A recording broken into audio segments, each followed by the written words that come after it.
ലോകത്ത് ഏറ്റവും കൂടുതൽ നർത്തകിമാർ പങ്കെടുത്ത ഗിന്നസ് റെക്കോർഡിനായി നടിയും നർത്തകിയുമായ ദിവ്യ ഉണ്ണിയുടെ നേതൃത്വത്തിൽ സംഘടിപ്പിച്ച നൃത്ത പരിപാടി കഴിഞ്ഞ ദിവസം കൊച്ചി കലൂർ രാജ്യാന്തര സ്റ്റേഡിയത്തിൽ ഇറങ്ങിയിരുന്നു. എന്നാൽ ഈ നൃത്ത പരിപാടിയെ ചൊല്ലി ഇപ്പോൾ വലിയ രീതിയിലുള്ള വിമർശനങ്ങളും ദിവ്യ ഉണ്ണിക്കെതിരെ വലിയ പ്രതിഷേധങ്ങളും ഒക്കെയാണ് നടക്കുന്നത്. കാരണം ഓരോ കുട്ടികളിൽ നിന്നും ഏകദേശം 3500 രൂപയ്ക്ക് കൂടുതലാണ് ദിവ്യ ഉണ്ണിയും സംഘാടകരും വാങ്ങിയത്.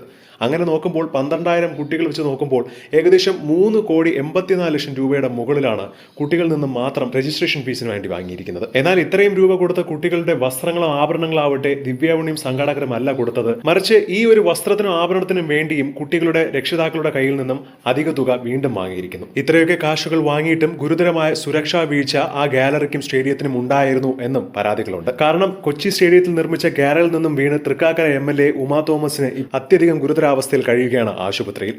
എന്നാൽ ഇതൊന്നും വകവയ്ക്കാതെയാണ് ദിവ്യ ഉണ്ണി വീണ്ടും തന്റെ ഗിന്നസ് റെക്കോർഡ് ആഘോഷിക്കുന്നത്. കുട്ടികളുടെ കയ്യിൽ നിന്നും തന്നെ ഇത്രയും തുക വാങ്ങിയത് മാത്രമല്ലാതെ ടിക്കറ്റിനും അതേ രീതിയിലുള്ള വലിയ തുകകളാണ് ഈടാക്കിയത്. VIP പ്ലാറ്റ്ഫോമിന് പുറമെ പരിപാടിക്കായി നിർമ്മിച്ച സ്റ്റേജിന് സ്റ്റേബിൾ ആയ ബാരിക്കേഡിലായിരുന്നു.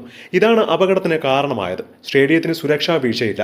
പക്ഷേ പരിപാടിയുടെ നടത്തിപ്പുമായി ബന്ധപ്പെട്ട എല്ലാ സുരക്ഷാ കാര്യങ്ങളും അവരുടെ ഉത്തരവാദിത്തത്തിൽ ചെയ്യണമെന്ന് കരാറിൽ ഒപ്പുവെച്ചിരുന്നു. എന്നാൽ അതും പൂർണ്ണമായും പാലിക്കപ്പെട്ടില്ല എന്നതാണ് മറ്റൊരു കാര്യം. പ്രശ്നം ഗുരുതരമായതോടുകൂടി സ്റ്റേജിന്റെ ഉൾപ്പെടെ നിർമ്മാണ ചുമതല മൊത്തത്തിൽ ഏറ്റെടുത്ത ഓസ്കാർ ഇവന്റ് മാനേജ്മെന്റ് ഉടമ നീരജ് ഇപ്പോൾ നിലവിൽ ഒളിവിലാണ്. ഇവർക്കെതിരെ ഇപ്പോൾ കേസെടുത്ത് അന്വേഷണം ആരംഭിച്ചിരിക്കുകയാണ്. കൂടുതൽ വാർത്തകൾക്കായി ഈ ചാനൽ മറക്കാതെ സബ്സ്ക്രൈബ് ചെയ്ത് ഒപ്പം ലൈക്ക് ചെയ്ത് ഷെയർ ചെയ്യുക.